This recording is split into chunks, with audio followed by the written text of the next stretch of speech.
उत्तर प्रदेश के 5000 से ज्यादा प्राथमिक विद्यालयों के विलय को लेकर सुप्रीम कोर्ट में एक बार फिर याचिका आई है और सुप्रीम कोर्ट में इलाहाबाद हाई कोर्ट की लखनऊ पीठ के आदेश को चुनौती दी गई है, जिसमें लखनऊ पीठ ने ये कहा कि ये सरकार का नीतिगत मामला है, लिहाजा इस मामले में कुछ भी नहीं किया जा सकता। हमारे साथ याचिकाकर्ता के वकील प्रदीप यादव जी हैं, इनसे हम बात करते हैं। प्रदीप जी, आप इलाहाबाद हाई कोर्ट के ऑर्डर को किस आधार पर आपने चुनौती दी है? यहाँ संजय जी, इलाहाबाद हाई कोर्ट के ऑर्डर को हम इस बात से चैलेंज किए हैं कि इलाहाबाद हाई कोर्ट ने नीतिगत फैसले को हर समय कॉन्स्टिट्यूशनल कोर्ट को नीतिगत फैसले को एग्जामिन करने की पावर है, और इलाहाबाद हाई कोर्ट ने किसी भी मेरिट पर ना जाकर केवल इस आधार पर जाकर के बच्चों की रिट को खारिज कर दिया कि जिस स्कूल में 50 बच्चे हैं या 50 से कम बच्चे हैं उनको मर्ज करके दूसरे स्कूलों में जो है जाकर के एडमिशन ले लिया जाए।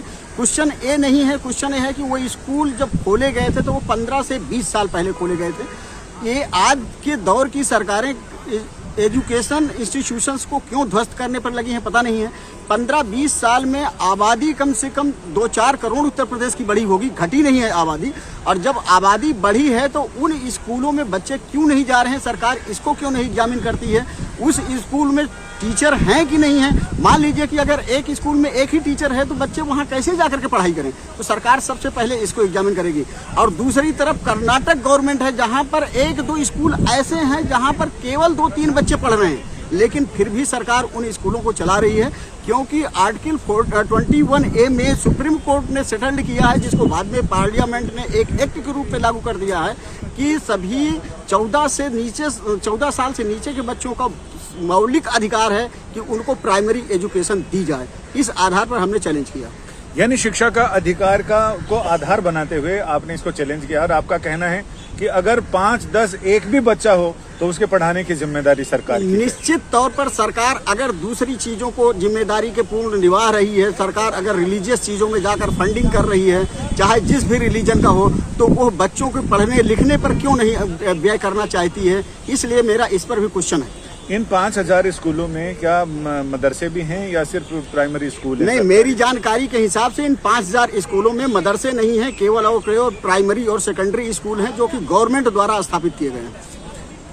यानी सरकारी स्कूलों पर जो विलय किया जा रहा है आसपास के स्कूलों में, उसको चुनौती दी गई है। कोर्ट ने ये कहा है कि वो इस मामले पर विचार करेगा, लेकिन शीघ्र सुनवाई की अर्जी को फिलहाल कोर्ट ने दरकिनार कर दिया है। अब इंतजार है कि ये मामला, ये याचिका सुनवाई के लिए कब इसका नंबर आता है, कब सुनवाई के लिए कोर्ट के समक्ष आती है और उसमें कोर्ट का निर्णय क्या होता है। क्योंकि इलाहाबाद हाई कोर्ट की लखनऊ पीठ ने तो ये कह दिया कि ये सरकार का नीतिगत मामला है। आज भी सुनवाई के दौरान पीठ ने यही टिप्पणी करते हुए इस मामले को ये कहा कि वो सुन तो लेंगे, वो देखेंगे, वील सी इट, लेकिन ये जरूर टिप्पणी की है कि हालांकि ये सरकार का नीतिगत मामला है। अब ये देखना दिलचस्प होगा कि जब अगली सुनवाई पर ये मामला आएगा उस समय क्या यही आधार रहेगा कि ये सरकार का नीतिगत मामला है, इसमें अदालतों को हस्तक्षेप नहीं करना चाहिए, या फिर प्रदीप जी की जो दलील है कि शिक्षा का अधिकार हर बच्चे का मौलिक अधिकार है, लिहाजा उसमें किसी भी तरह से उनको घर के नजदीक निकटतम उन्हें शिक्षा मिलनी चाहिए, प्राथमिक शिक्षा। संजय शर्मा, दिल्ली आज तक।